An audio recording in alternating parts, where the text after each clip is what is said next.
Welcome to me ఇంటి నేస్తం Lavanya. Upcoming రివ్యూలోకి వెళ్ళిపోదాం. రూపతో కలిసి రాజు కూడా ఇంటికి రావడంతో చాలా హ్యాపీగా ఫీల్ అవుతారు ఫ్యామిలీ మెంబర్స్ అందరూ. మందారం రాజు రూపల వైపు చూస్తూ, రాజన్న, ఇన్నాళ్ళకి నువ్విక్కడ మళ్ళీ కనిపిస్తున్నావు, నాకు చాలా చాలా సంతోషంగా ఉంది రాజన్న అని నవ్వుతూ అంటుంది మందారం. మందారం, నువ్వేమీ బాధపడద్దు, అందరి లెక్కలు సరిచేయడానికి రాజు ఉన్నాడు కదా అని అంటుంది రూప. మమ్మీ, తను మనల్ని చూసి అంటుందా అని అంటాడు దీపక్. రే, ఇప్పుడు మన టైం చాలా బ్యాడ్గా ఉంది కాబట్టి నువ్వు సైలెంట్గా ఉండు. వాళ్ళని ఎలా తిక్క కుదర్చాలో, ఎలా దెబ్బ కొట్టాలో మనం ఆలోచిద్దాంలే. మనకి తోడుగా జీవన్ కూడా ఉన్నాడు, నువ్వేమీ కంగారు పడద్దు అని కంట్రోల్ చేస్తూ ఉంటుంది దీపక్ని విజయాంబిక. ఇది ఇలా ఉండగా సూర్యప్రతాప్ కోపంగా తన రూంలోకి వెళ్ళిపోతారు. రాజు, రూప సూర్యప్రతాప్ దగ్గరికి వెళ్తారు. నాన్న అని అంటుంది రూప. ఎందుకు వచ్చావు ఇక్కడికి అని అడుగుతారు సూర్యప్రతాప్. నాన్న, మీరు ఎందుకు కోపంగా ఉన్నారో నాకు అర్థమైంది. మీరెప్పుడూ మా ప్రేమకి వ్యతిరేకత తెలపలేదు. ఒక్కసారి నన్ను రాజు అర్థం చేసుకున్నాక, రాజు మంచివాడని తెలిసాక మీరు సంతోషంగానే ఉన్నారు. నాకు తెలుసు నాన్న, కానీ మా మధ్య వచ్చిన అపార్థాలని మీరు చాలా పర్సనల్గా తీసుకున్నారు. ఇప్పుడు రాజు నన్ను ప్రేమిస్తున్నాడు, నన్ను ప్రాణం కంటే ఎక్కువగా చూసుకుంటున్నాడు. ఇప్పుడు రాజు విషయంలో నువ్వు ఎలాంటి భయం పడాల్సిన అవసరం లేదు నాన్న అని అంటుంది. పాపం ఇంకా అలా రూప రాజు పెద్దయ్య దగ్గరికి వెళ్ళి, పెద్దయ్య అని రాజు ఇంకా పెద్దయ్య దగ్గర కూర్చొని, సూర్యప్రతాప్ దగ్గర కూర్చొని, పెద్దయ్య, నేనేదైనా తప్పులు చేసుంటే నన్ను క్షమించండి పెద్దయ్య. ఎందుకంటే మీరు ఎలాంటివారో, ఎంత గొప్పవారో నాకు తెలుసు. నేను ఎప్పుడూ మీకు సేవకుడిగా, మీకు రక్షకుడిగానే ఉంటాను. ఏదో మీరిచ్చిన మాట నిలబెట్టడానికి మిమ్మల్ని నేను ఆ రోజు ఎదిరించాల్సి వచ్చింది. అంతేకాని మీపై నాకు స్వతహాగా కోపం కానీ స్వార్థం కానీ ఏదీ లేదు పెద్దయ్యా అని అంటారు రాజు. ఇంకా రాజు వైపు చూస్తూ ఉంటాడు సూర్యప్రతాప్. చూడు రాజు, నేను ఎప్పుడు నీకు వ్యతిరేకంగా లేను, నీకు అడ్డు చెప్పలేదు. ఒక విషయంలో చెప్పాలంటే, నువ్వు గోపి పింకీల పెళ్లి చేసి సరైన నిర్ణయమే తీసుకున్నావు. ఆ నిర్ణయానికి నేనేమీ వెనకడుగు వేయటం లేదు, అడ్డుపడటం లేదు. నీ ఇష్టం. నువ్వు రూప సంతోషంగా ఉండడమే నాకు కావాలి. ఒక కూతురి సంతోషం కంటే తండ్రికి ఇంకేమీ అక్కర్లేదు కదా అని ఇంకలా వెళ్ళిపోతారు అక్కడి నుండి సూర్యప్రతాప్. సూర్యప్రతాప్ వాళ్ళని యాక్సెప్ట్ చేసినందుకు చాలా హ్యాపీగా ఫీల్ అవుతారు రాజు అండ్ రూప. ఇది ఇలా ఉండగా ఆ మల్లెల మాధవి జీవన్ని కలుస్తుంది. ఏంటి జీవన్, అర్జెంటుగా రమ్మన్నావు, ఏంటి సంగతి అని అడుగుతుంది. ఇదిగో ఈ ఫైల్ తీసుకో అండ్ ఈ బాటిల్ తీసుకో అని అంటారు. ఏంటివి అని అడుగుతారు. ఇవి మహర్షులు తయారు చేసిన మూలికలు. వీటిలో ఏంటో తెలుసా? వీటిని తీసుకొని నువ్వు పాలల్లో కానీ పచ్చళ్ళలో, ఇప్పుడు రేపు ఉగాది కాబట్టి ఉగాది పచ్చళ్ళలో కలిపిచ్చావనుకో, ఎవరికైనా వశీకరణం అయిపోతుంది. మాధవి మాధవి అంటూ నీ వెనకాల తిరుగుతూ ఉంటాడు. అర్థమైందా అని అంటారు. అర్థమైంది, కానీ ఇప్పుడు ఆయన నాకు వశీకరణం అవడం ఏంటి అని అంటుంది మల్లెల మాధవి. ఎందుకంటే ఇది చాలా ఇంపార్టెంట్ ఫైల్. ఈ ఫైల్పై నాకు సూర్యప్రతాప్ సంతకం కావాలి. సూర్యప్రతాప్ ఈ ఫైల్పై సంతకం చేస్తే ఈ రాష్ట్రంలో ఎక్కడా చూడనంత కుంభకోణం ఖచ్చితంగా జరిగిపోతుంది. అప్పుడు సూర్యప్రతాప్ పదవి పోతుంది, మన పగ తీరుతుంది. అది నా ప్లాన్ అని అంటారు. సరే, నీకోసం నేను ఇది చేస్తాను, మరి నువ్వు నాకు అన్యాయం చేయవు కదా అని అంటుంది మల్లెల మాధవి.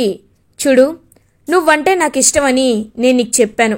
నేను నీకు ఎప్పటికీ అన్యాయం చేయను. ఒక్కసారి ఈ మిషన్ సక్సెస్ అయ్యాక నిన్ను నేను పెళ్లి చేసుకుంటాను, సరేనా అని అంటాడు జీవన్. ఈ మాటిచ్చావు, అదే చాలు అని చెప్పి ఇంకలా అక్కడి నుండి వెళ్ళిపోతుంది ఫైల్ అండ్ ఆ మూలికలు తీసుకొని మల్లెల మాధవి. ఇది ఇలా ఉండగా మార్నింగ్ అవుతుంది. సూర్యప్రతాప్ ఇంట్లో ఉగాది సెలబ్రేషన్స్ స్టార్ట్ అయిపోతాయి. దీపక్ విజయాంబికలని సుమతి పిలుస్తుంది. హలో, ఏం చేస్తున్నారు అని అడుగుతుంది. ఏంటి ఏంటి సుమతి, ఈ మధ్య నువ్వు మాతో చాలా హార్ష్గా మాట్లాడుతున్నావు అని అంటుంది విజయాంబిక. మీకు ఇలా మాట్లాడటమే చాలా ఎక్కువ, రండి వెళ్ళి ఆ తోరణాలు కట్టండి అని అంటుంది సుమతి. ఏంటి, మేము కట్టాలా? పని వాళ్ళు ఉన్నారు కదా చిన్నత్తయ్య అని అంటారు దీపక్. పని వాళ్ళ? మీరిప్పుడు ఇంట్లో ఉండి ఏం చేస్తున్నారు? వెళ్ళండి, వెళ్ళి పనులు చేయండి అని చెప్పి సుమతి అక్కడి నుండి వెళ్ళిపోతుంది. చూసావా మమ్మీ, కనీసం డైలాగులు లేని సైడ్ క్యారెక్టర్ కూడా మనపై ఎంతలా అజమాయిషీ చేస్తుందో అని అంటాడు దీపక్. రే దీపక్, మనమే మెయిన్ విలన్స్ రా, మనల్ని కొట్టేవాళ్ళు ఎవ్వరు ఉండరు, కాబట్టి ఇవన్నీ కేవలం చిన్న చిన్న దెబ్బలు, తర్వాత వీళ్ళు మనం కొట్టేవి చాలా పెద్ద దెబ్బలు దీపక్, నువ్వేమీ కంగారు పడద్దు అని చెప్పి ఇంకా ఓదారుస్తూ ఉంటుంది విజయాంబిక దీపక్ని. ఇది ఇలా ఉండగా విరూపాక్షి ఫైల్ తీసుకొని ఇంటికి వస్తుంది. ఇంకప్పుడే సూర్యప్రతాప్ ఇంట్లో ఉగాది సెలబ్రేషన్స్ జరుగుతూ ఉగాది పచ్చడిని చేస్తూ ఇటువైపు తోరణాలు కడుతూ ఇల్లంతా అలంకరిస్తూ అందరూ చాలా అంటే చాలా హ్యాపీగా ఉంటారు. అదే టైంకి మల్లెల మాధవి ఇంటి లోపలికి అడుగు పెడుతుంది. ఇంకా అందరూ అలా చూస్తూ ఉంటారనమాట. సార్, హ్యాపీ ఉగాది సార్ అని అంటుంది. థ్యాంక్ యూ అని అంటారు. కరెక్ట్గా అదే టైంకి విరూపాక్షి కూడా ఫైల్తో, సూర్య, ఇది చాలా ఇంపార్టెంట్ ఫైల్, అనాథ పిల్లల కన్స్ట్రక్షన్, లైక్ అది హౌస్ అనేది కన్స్ట్రక్ట్ చేయడానికి నీ అనుమతి అవసరం, అందుకే ఇది తీసుకువచ్చాను, దీనిపై నువ్వు సంతకం చేయాలి అని అంటారు. సార్, ఇంకొక ఇంపార్టెంట్ ఫైల్ కూడా ఉంది సార్, దీనిపై కూడా మీరు సంతకం చేయాలి అని చెప్తూ ఉంటుందన్నమాట మల్లెల మాధవి. ఫైల్స్ అనేవి అన్నీ నేను సంతకం చేస్తాను, ముందు ఉగాదిని ఘనంగా సెలబ్రేట్ చేసుకోవాలి అని ఇంకా అలా ఉగాదిని అయితే సెలబ్రేట్ చేసుకుంటూ ఉంటారు సూర్యప్రతాప్. మల్లెల మాధవి తను తీసుకువచ్చిన ఉగాది పచ్చడిలో జీవన్ ఏవైతే మూలికలు చెప్తాడో అవి కలుపుతుంది. సూర్యప్రతాప్, ఇంక నువ్వు తోక ఊపుకుంటూ నా వెనకాల తిరగడం జరిగిపోతుంది అని ఇంకా పచ్చడిని అలా అక్కడ పెడుతుంది. కరెక్ట్గా విరూపాక్షి కూడా ఇంకా తను చేసిన పచ్చడిని తీసుకొని అలా అక్కడ పెడుతుంది. ఇంకా ఇద్దరి బాక్సెస్ ఒకేలా ఉండడంతో ఇంకా అలా అవైతే మారిపోతాయి. ఇంకా వెంటనే విరూపాక్షి ఆ మల్లెల మాధవి కలిపిన ఆ పచ్చడిలో మూలికలో ఉన్న పచ్చడిని తీసుకొని సూర్యప్రతాప్ దగ్గరికి వచ్చి, సూర్య, ఇదిగో నా చేతి ఉగాది పచ్చడంటే నీకు ఇష్టం కదా, తిను అని అంటారు. సూర్యప్రతాప్ కోపంగా చూస్తూ ఉంటారు. నాన్న, అమ్మ ఇప్పుడు ఏమనిందని? ఉగాది పచ్చడి తినమంది అంతే కదా, తిను నాన్న అని అంటుంది రూపా. ఇంకా అలా సూర్యప్రతాప్ కోపంగా విరూపాక్షి వైపు చూస్తూ ఉంటారు. విరూపాక్షి ఇంకా అలా తనకి ఆ ఉగాది పచ్చడిని అయితే చేతిలో వేసేసరికి ఇంకా దాన్ని ప్రసాదంగా స్వీకరిస్తారనమాట సూర్యప్రతాప్. మల్లెల మాధవి కూడా, సార్, నేను కూడా మీకోసం స్పెషల్గా తీసుకువచ్చాను, మీరు టేస్ట్ చేయాలి సార్ అని ఇంకా ఆ పచ్చడిని కూడా వేస్తుంది. ఇంకా అది కూడా తింటారనమాట సూర్యప్రతాప్. ఇంకా అలా సూర్యప్రతాప్ తన హాల్లోకి వచ్చి ఫైల్పై కరెక్ట్గా సైన్ చేస్తూ ఉంటారు. అదే టైంకి రూపా, ఆగండి నాన్న అని అంటుంది. ఒక్కసారిగా దీపక్, విజయాంబిక, మల్లెల మాధవి వీళ్ళందరూ షాక్ అయిపోతారు. నాన్న, మీరు ఏ ఫైల్పై సంతకం చేస్తున్నారు అని అడుగుతుంది రూపా. ఇది విరూపాక్షి తెచ్చిచ్చిన ఫైల్, అనాథ పిల్లల కన్స్ట్రక్షన్ కోసం ల్యాండ్ ఏదైతే శాంక్షన్ చేయాలో ఆ ఫైల్ అని అంటారు సూర్యప్రతాప్. నాన్న, ఒకసారి చెక్ చేసుకోండి నాన్న అని అంటుంది రూపా. ఇంకా ఫైల్ మొత్తం చెక్ చేస్తాడనమాట సూర్యప్రతాప్. చెక్ చేసేసరికి ఒక్కసారిగా ఇంకా అది మల్లెల మాధవి తెచ్చిన ఫైల్ అని సూర్యప్రతాప్కి అర్థమవుతుంది. ఇదేంటి, ఇదేదో స్కామ్లా ఉంది అని అంటారు. సూర్య, నేను అలాంటి ఫైల్ ఏమి తీసుకురాలేదు సూర్య అని అంటారు విరూపాక్షి, నువ్వు అలాంటి తీసుకురావని నాకు తెలుసు విరూపాక్షి, నేను అడుగుతుంది ఈ మాధవి గురించి అని అంటారు. ఒక్కసారిగా మల్లెల మాధవి షాక్ అయిపోతుంది. సార్, నేను మీకు సంబంధించిన పబ్లిక్ స్కీమ్ గురించే తీసుకువచ్చాను సార్, అంతకుమించి నేనేం తీసుకురాలేదు సార్ అని అంటుంది. ఇంకా వెంటనే సూర్యప్రతాప్, నా విరూపాక్షి ఏం చెప్తే నేను అదే వింటాను, కానీ నీ మాటలని నేను ఎందుకు వింటాను అని రివర్స్లో మాట్లాడతారు. ఇదేంటి, ఇంత రివర్స్లో మాట్లాడుతున్నారు? అసలు ఈయనకి ఏ పచ్చడి తినిపించాను, నేను తినిపించింది కరెక్టేనా కాదా అని చెప్పి ఇంకా ఆలోచిస్తూ ఉంటుందన్నమాట మల్లెల మాధవి. విరూపాక్షి కూడా తన పేరు చెప్పడంతో ఒక్కసారిగా షాక్ అయిపోతుంది. ఇప్పుడే నా పర్సనల్ సెక్రటరీగా నేను విరూపాక్షినే అపాయింట్ చేసుకుంటున్నాను అని అంటారు సూర్యప్రతాప్. ఒక్కసారిగా మల్లెల మాధవి షాక్ అయిపోతుంది. విరూపాక్షి, సూర్య అలాంటి నిర్ణయం తీసుకున్నావేంటి సూర్య అని అంటుంది. నీకు తెలియదు విరూపాక్షి, ఇలాంటి వాళ్ళని నమ్మకూడదు, గెట్ అవుట్ ఫ్రమ్ హియర్ అని చెప్పి అంటారు సూర్యప్రతాప్. సార్ ప్లీజ్ సార్, మిమ్మల్ని రిక్వెస్ట్ చేస్తున్నాను, నాకు దొరికిన ఏకైక జాబ్ ఇది సార్, మీ కాలు పట్టుకుంటాను సార్, నన్ను మీరు తొలగించదు సార్.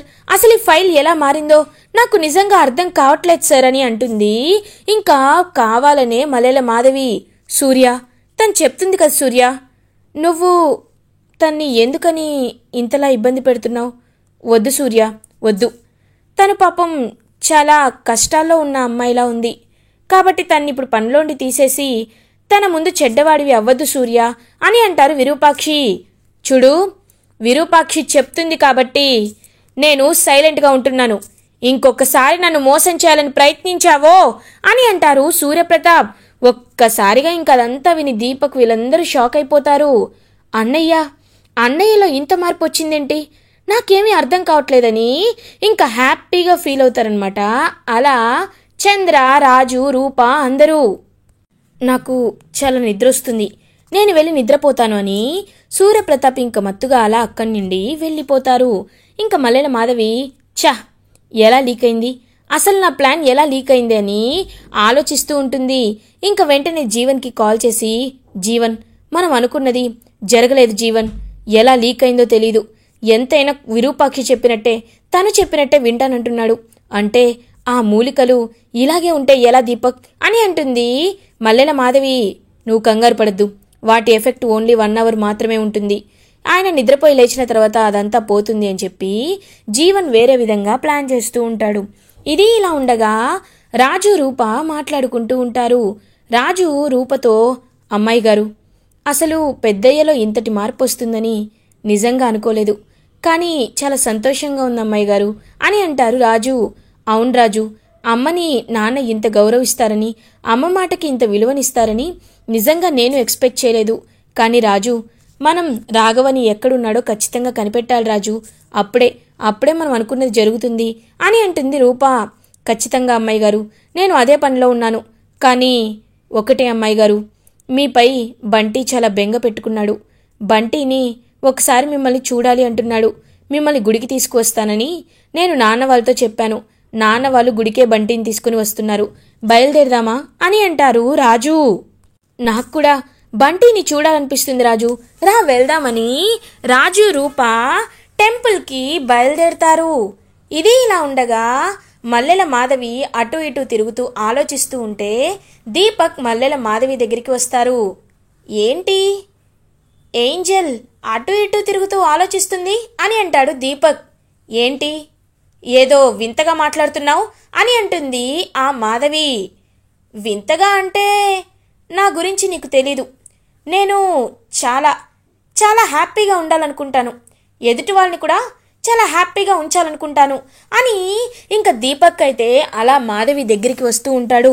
ఇంకా మాధవికి వెంటనే అర్థమయ్యి, చూడు దీపక్, నువ్వు అనుకుంటున్న లాంటి అమ్మాయిని కాదు, నేను ప్రేమించింది జీవన్ని మాత్రమే, నేను జీవన్ని పెళ్లి చేసుకోవాలని ఎప్పటి నుండో ఫిక్స్ అయ్యాను, కాబట్టి నువ్వు నాపై ఎలాంటి ఆశలు పెట్టుకున్నా వాటన్నిటినీ మానుకో అని చెప్పి అక్కడి నుండి ఆ మల్లెల మాధవి వెళ్ళిపోతుంది.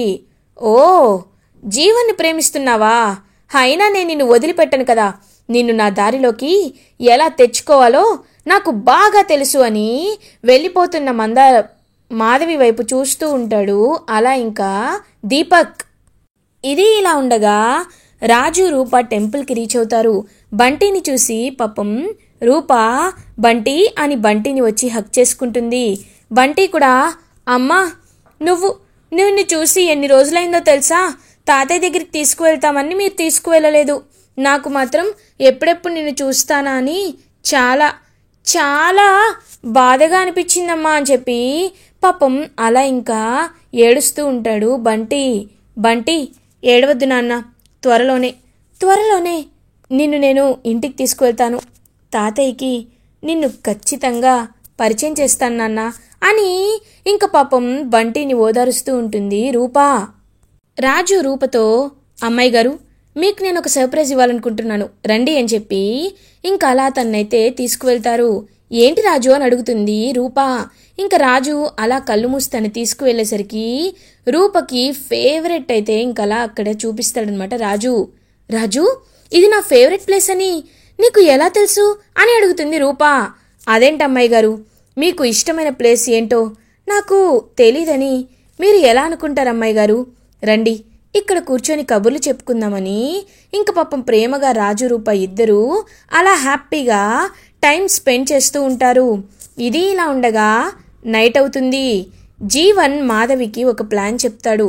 ఆ ప్లాన్ని అమలు చేయడానికి రెడీగా ఉంటుంది మల్లెల మాధవి. ఇంకా అలా కరెక్ట్గా రాజు రూప ఇంటికి రీచ్ అవుతారు.